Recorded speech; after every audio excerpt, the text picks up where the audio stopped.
You've pressed the red button. Now, here's something of no value.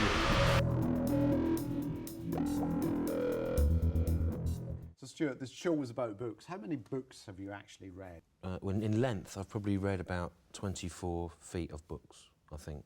Because when I read a book, I put it on a particular set of shelves, and then as I grow older, I like to be able to look and think, well, I've read that length of books. I'm not interested in reading long books like, say, Ulysses or War and Peace. Books. They're thick, yeah. I try and read as many short books as possible, because then I can go, oh, I've read 1,000 books, whereas if I'd read a lot of long books, it would be less books. Really, it's about, you want someone to walk in to the flat and go, oh, look, have you read all those books? And you go, yeah, I have. Yeah. I mean, ideally, you'd have a really short, fat but long book. You put one sentence on a page and the book would be that long. I mean, if you think about that on my shelf, how much space that would take up and how much more impressive it would look.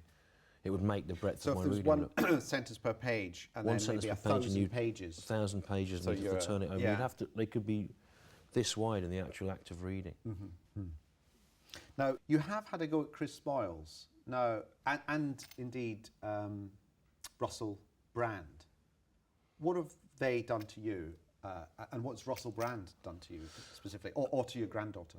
Well, Russell Brand's had the audacity to start stand-up much later than I did, and to do much better. And what I've been able to do is conceal my jealousy and resentment of that as a sort of amusing and apparently reasonable attack on his literary career and celebrity status. But actually, behind that is a genuine resentment. It's not just a bit of fun. It's I'm consumed with feelings of professional and sexual jealousy for him. And you know, when you watch the programme, you'll think, oh, he's just having a laugh. But if you watch it again, you can see in that bit, I think, a level of just genuine, it's like a confusion mixed with a sort of lust as well for him. A lust for him? A lust for him against your will. Because he's, you know, it's sort of, and I think he arouses those feelings in a lot of people, and I think people watching it will relate to that, and certainly that was my intention for those 3 or 4 lines about him.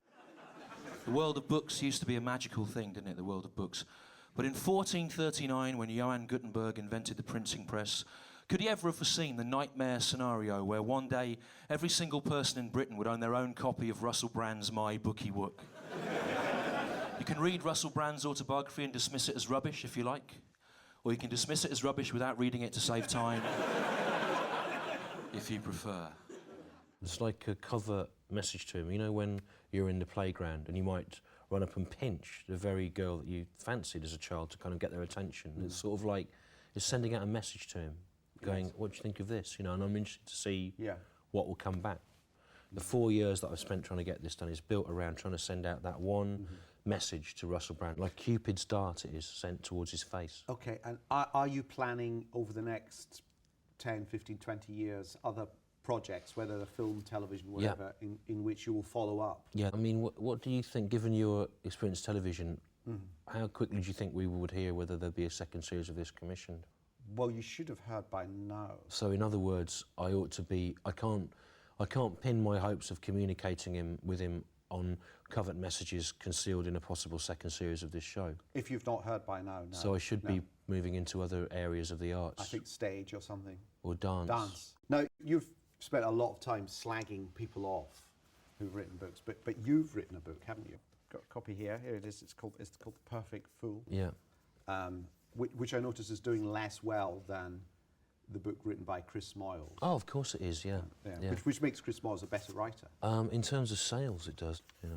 If we analyse some of the writing in the same way that you've analysed Chris Smiles' writing style, literary style, and indeed, or Dan Brown, the opening sentences go, London, long after midnight, the street people agree there runs a train. So, my first question really is, London. It's hardly original, isn't it? Where are you from? What, as a starting line? Yeah, well, where are you from? Well, I was from the Midlands originally, but... where do you live now? Well, I live in Hackney in North East London. Which is in London. I didn't go on a terribly long mental journey, admittedly. Long after midnight. Well, what I've learned from you doing this to me is it's easy to take it's easy to take any section of text Well, and it read is, it in a yeah. slightly sarcastic voice. There runs a And- train. Trains don't have legs. Well, run is can mean running can mean that the service was put on. You know, it means that the train runs. You know, it doesn't have legs, but running doesn't necessarily only apply to legs. Yes, but if you want to make that clear, you should Yeah. have a footnote or something. Just Yeah, to you're explain right. that. Yeah. Your celebrity endorsement at the front is Observer. Yeah, Observer. yeah. That was just someone that happened to notice the book and Yeah. imagined what it might have been like. I mean, if you could have someone endorse your book now, who would it be? It would be Adrian Charles. Okay. Yeah, who I think is probably the person that is most trusted by British people. I think he's managed to strike a balance between. He's not like a know-it-all, is he? He's like No, he would be the cleverest bloke in the pub, the person that He's know a bit of it.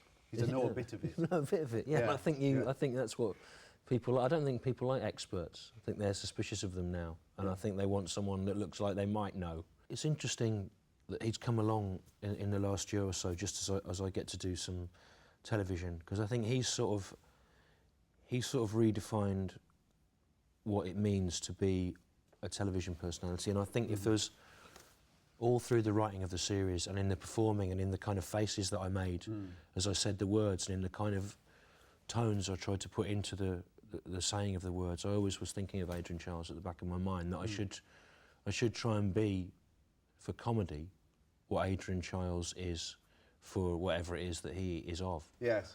Do you And I think we're think- living in a Charlesian Britain?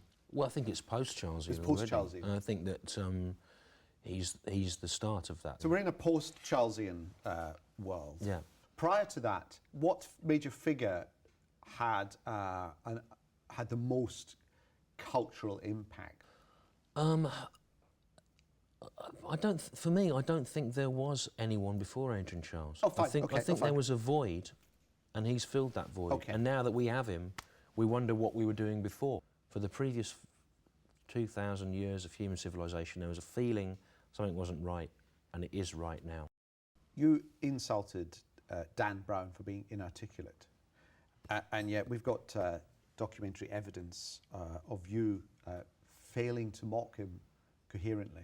We just watch this here. The worst published writer in the world today is actually also one of the world's most successful published writers, Dan Brown. Dan Brown is not a good writer. The Da Vinci Code is not literature.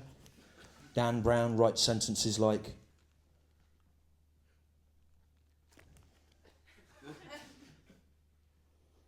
sorry, I've had a complete blank there. It's very unprofessional. But with these kind of programmes, people are always looking for something for the DVD extras. I'm sure that will make a great one. Do you really think of yourself as a wordsmith compared to Dan Brown? Well, compared to Dan Brown, yeah. Yeah. But then that's a bit like being the tallest dwarf. You know, it's you're still a dwarf. Most of the things that are in the show are just jokes. They have a hidden agenda, as we've established. I'm hoping for extremely sharp drop-off of sales of his books after the programme's broadcast. He knows what you're up to. He has. I know he's already instigated legal action against some of the statements you've been making. He's written to this programme, and he says, I'll just read out his statement because we're legally obliged to read out his statement. He says here, "The funny man is not a nice man, he is a bad man. He said badness about the famous writer, he made the famous writer sad." Well, and there are three intentions for this programme. Reach out to Russell Brand in a covert way to communicate an incoherent message. Secondly, to somehow invoke some essence of Adrian Charles, I don't know what or how. And thirdly, to annihilate the Amazon chart position of Dan Brown. Now, on the show, you disrespected Ashadi and the So Solid crew, and although at the time you think you may have got away with it, unfortunately, we got this voice message on our producer's voicemail. Hello, this is Craig from the So Solid crew. This is a message for Stewart Lee, so you better listen up, Stewart Lee. We saw that thing you done on TV about Ashadi, right? I want you to know that he was really upset about it. He was crying and really angry and felt betrayed by the things you said, right? And you're lucky that he don't come round with a knife and stab your pillows and your cushions and your bum and all of those things. So why don't you think about what you say before you say it, Stewart Lee, and think about the consequences, or you might find that someone has come round and stabbed all your pillows. No, I don't believe for a moment that that was a real member of the So Solid crew. I think that you're trying to give the illusion of balance on the BBC by fabricating a false voice of dissent. You know what? There's only 4 things I wanted out of this programme, right? One was, here we go. Yeah, one go was on. to Yeah. try and send out some kind of message, I'm not sure what it was, to Russell Brand. Secondly, to... The Adrian Charles thing. Yeah. Thirdly, to try and reduce, just to some extent, the sales of Dan Brown's books. And fourthly, it was to try and bring the So Solid crew back into prominence. I know that they're a 10 years ago group that have split up and the young kids have forgotten about them. But for me, they were really taking British hip-hop in an interesting direction in the late 90s. And I think it's a shame that Dee has gone into acting and writing. I think he could have been a significant figure like Gil Scott-Heron or Chuck D or someone like that. And I think by trying to do a joke about them, what I would really hope is not that people would laugh at it or they'd be annoyed, but they would go, So Solid crew, they were taking British hip-hop in an interesting direction.